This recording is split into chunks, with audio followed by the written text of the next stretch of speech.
Semangat pagi, Pak Armuji, panggilan akrabnya Cak Ji nih ya. Nah, ini saya ingin tahu Cak Ji ini berkiprah dalam politik itu sejak tahun berapa, dan di PDIP itu apakah yang pertama kali atau bagaimana, Cak Ji? Ya, tentunya saya pada saat awal tertarik dengan namanya PDI pada saat itu di saat PDI lagi gonjang-ganjing, PDI lagi ada suatu konflik antara kubu Suryati dan kubu Ibu Megawati. Dan saat itu terjadilah kongres luar biasa yang ada di Surabaya. Asrama Haji kalau Asrama Haji Sukolilo. Iya.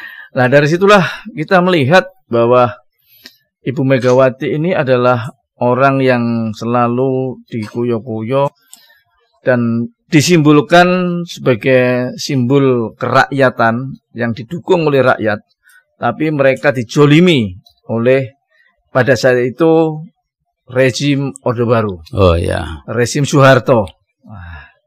Disitulah saya ada satu ketertarikan, anak seorang proklamator, anak seorang presiden pertama, dan tentunya tidak diberi tempat untuk di pemerintahan, untuk mereka berkiprah di politik yang tentunya pada saat itu akan memimpin PDI pada saat Kongres KLB. Apakah sebelumnya mungkin dari orang tua ada yang di partai politik tertentu mungkin sebelumnya? Kalau orang tua saya PNI. Oh, jadi gitu. Memang historisnya historis ya, ada. Ya. Iya. Jadi usia berapa waktu itu masuk pertama kali di partai? Saya waktu itu masih simpatisan biasa. Simpatisan biasa. Saya seorang pengusaha kontraktor interior, seorang desainer interior, buka konsultan, buka kontraktor interior. Setiap hari saya melihat di asrama haji pada saat Kongres KLB kok cukup meriah, di mana para simpatisan masyarakat ini dengan sukarela, mereka tanpa disuruh, mereka termotivasi untuk memberikan support secara moral dan datang berbondong-bondong di luar Kongres, di jalan-jalan bikin suatu hiburan, keramaian, secara moral mereka dukung Ibu Mega. Disitulah saya ada satu ketertarikan bahwa inilah simbol pergerakan rakyat sejati, di mana Bu Mega adalah simbolnya. Saya masih ingat itu, saya datang juga, bendera saya kibarkan kan, ada bukunya kan ya? Iya, bendera sudah saya kibarkan. Betul. Pantang untuk saya turunkan menyerah. Terus setelah itu proses KLB selesai, apakah langsung masuk ke struktur kepengurusan? Pada saat itu kita habis pada saat proses di KLB kita ada banyak teman, kita kumpul akhirnya banyak kenal teman-teman PDI. Oh gitu. Partai Demokrasi Indonesia pada saat itu, dan logonya masih banteng segi lima. Segi lima. Nah, disitulah terjadi satu perpecahan yang cukup hebat pasca KLB. Ada kubu Suryati, ada kubu Ibu Megawati. Secara de facto, Bu Mega memenangkan Kongres KLB, tapi tidak diakui oleh rezim Orde Baru Soeharto. Sampai di tingkat bawah, di tingkat Dewan Pimpinan Daerah, di situ ada kubu Latif Pujo Sakti dan ada kubu almarhum Bapak Sucipto. Begitu juga di tingkatan kota ada kubu Aritonang, lainnya lagi ada kubu almarhum Suhaji. Edi Banteng. Betul. Disitulah saya terus ada mimbar bebas juga di Pandeglang, selalu saya ikut terus simpatisan. Akhirnya di tingkat kecamatan ada suatu konsolidasi partai yang namanya Korcam, komisaris kecamatan. Rapat di rumah saya sempat juga digerebek sama yang namanya aparat. Rumah saya di Semampir Tengah. Itu tetangga dengan Campean. Sampai Semampir Barat, saya Semampir Tengah. Betul. Itu digerebek, gak boleh ada konsolidasi, ribut, rame di situ. Akhirnya dibatalkan macam-macam. Akhirnya saya dipilih untuk menjadi ketua komisaris kecamatan. Awal perjalanan politik, awal saya menduduki dari struktural. dari tingkat bawah. Oh gitu ya. Komisaris Kecamatan Sukolilo pada saat itu. Nah, disitulah saya terus belajar, terus berkelanjutan untuk bisa melakukan yang terbaik. Iya. Pada saat itu Bu Mega selalu menerbitkan surat perintah harian. Surat perintah harian, mereka taat pada Bu Mega. Iya. Begitu juga terus sampai di tingkat komisaris kecamatan. Next, saya satu-satunya seluruh Indonesia itu pernah menjadi utusan kongres.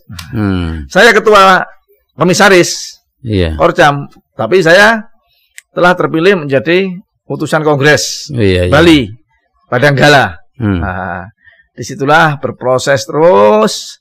Akhirnya saya juga naik menjadi wakil ketua DPC Surabaya. Kota ya? Kota. Iya. 99 pemilu. Iya. Awal saya terpilih menjadi anggota DPRD Kota. Proses Dewan pertama kali PDI Perjuangan berarti ya? PDI Perjuangan. Sudah mendaftar menjadi PDI Perjuangan. Jadi 99, pemilu 99. 99, ya. Terus sebagai di Dewan sebagai apa waktu itu pertama kali? Pada saat itu saya sebagai ketua fraksi. Ketua fraksi? Saya ketua fraksi dengan anggota 20 orang. 20 orang ya. PDI Perjuangan menang total di Kota Surabaya 20 orang, ya dah. Nah, berproses setengah mainan. Ada kawan saya namanya Basuki waktu itu menjadi ketua DPRD. Oh ya, Basuki. Mereka kena masalah. Betul. Akhirnya saya yang menggantikan ketua DPRD pada saat itu. Oh, berarti periode pertama sudah ketua DPRD waktu itu? Setengah mainan. Setengah mainan ya. Setengah mainan, saya ketua fraksi PDI Perjuangan. Iya. Begitu saudara Basuki ada masalah, setengah mainan saya menggantikannya sebagai ketua DPRD. Dan bergilir terus ketua DPRD terus akhirnya kan sampai berapa periode, Pak? Saya ketua DPRD 2 periode. 2 periode. Kemarin. Sampai kemarin. Di DPRD Kota saya 4 periode. DPRD Kota Surabaya ya? DPRD Kota Surabaya 4 periode. 4 periode. Pernah jadi ketua komisi. Iya. 2 kali. Pernah jadi ketua fraksi. Semuanya jadi ketua. Kalau saya lihat ini karirnya di Surabaya sudah lama sekali. Jadi sebagai wakil rakyat ya. Tentunya sudah barang tentu tahu betul kota Surabaya seperti apa sampai ke kampung-kampungnya. Seperti apa yang Cak Ji ketahui Surabaya ini? Ya, tentunya Surabaya dulu saya ikut berproses selama 20 tahun. Dulu Surabaya itu waktu ada wali kotanya almarhum Bapak Sunarto. Pernah terjadi suatu masalah sampah. TPA di Keputih pernah ditutup sama warga. Wah, disitulah terjadi suatu polemik bahwa warga tidak boleh membuang sampah, diangkut sampah ke TPA. Sampah menumpuk pada saat itu. Wah, akhirnya terjadi. Begitu juga pada saat itu Surabaya sering banjir. Surabaya kemacetan cukup luar biasa. Kampung-kampung belum ada yang namanya program pavingisasi. Kampung-kampung belum ada yang namanya PJU. Nah, setelah itu kita berproses. Kita melihat bahwa kalau manajemen kota ini dikelola dengan baik dan pemerintah kota bisa bekerja sama dengan DPR sebagai mereka memegang peran budgeting, memegang peran untuk menentukan anggaran, tentunya kota ini akan bagus. Setengah mainan sama Pak Narto wafat almarhum, digantikan oleh Bambang Deha. Digantikan Bambang Deha wali kota, saya naik jadi ketua DPRD. Karena Bambang Deha menggantikan almarhum Pak Narto, saya menggantikan saudara Basuki. Nah, dengan inilah sudah timbulnya awal-awal Surabaya mulai kelihatan maju. Mulai pembenahan sampah TPA, mulai pembenahan adanya jalan-jalan di kampung, pavingisasi, adanya pembenahan penerangan jalan umum, atau yang lainnya, infrastruktur yang lainnya. Nah, berkembanglah.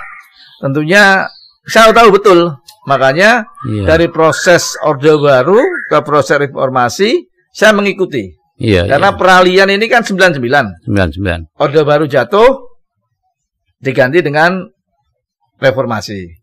Dari reformasi 99 inilah saya terus mengikuti perjalanan kota ini dan tahu betul di mana proses tersebut dilakukan oleh pemerintah kota yang notabene bekerja sama sebagai mitranya adalah DPRD Kota Surabaya.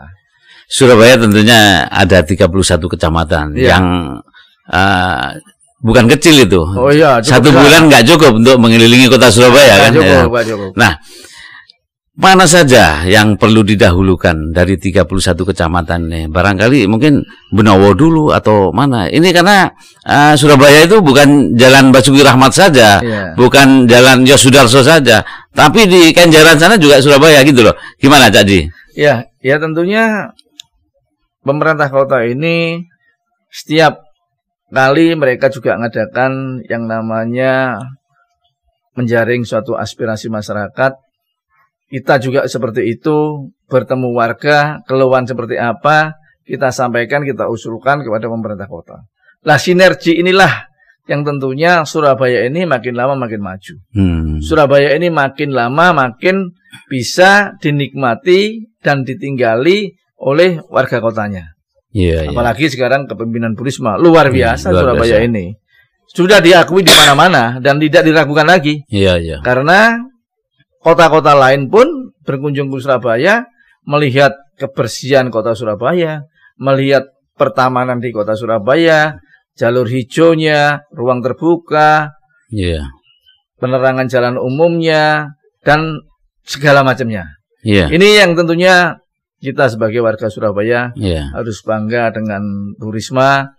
Mereka bisa menciptakan Surabaya yang go internasional. Gitu ya, banyak diundang di berbagai negara ya. Banyak diundang di berbagai negara. Rio 2 tahun yang lalu dinobatkan dan terpilih menjadi Presiden UCLG Asia Pasifik. Wah, hebat. Ini kan luar biasa hebat ini. Luar biasa. Sangat hebat. Cak Narto Bambang Deha Bu Risma, tentunya ada peluang yang perlu ditingkatkan. Semua wali kota itu baik semua bagi saya. Kalau Pak Narto tentunya mereka punya semua pedagang PKL, saya waktu ingat boleh masuk di Taman Surya semua. Pak Bambang Deha juga mempunyai kelebihan. Bu Risma juga seperti itu. Mereka mempunyai satu reputasi yang cukup baik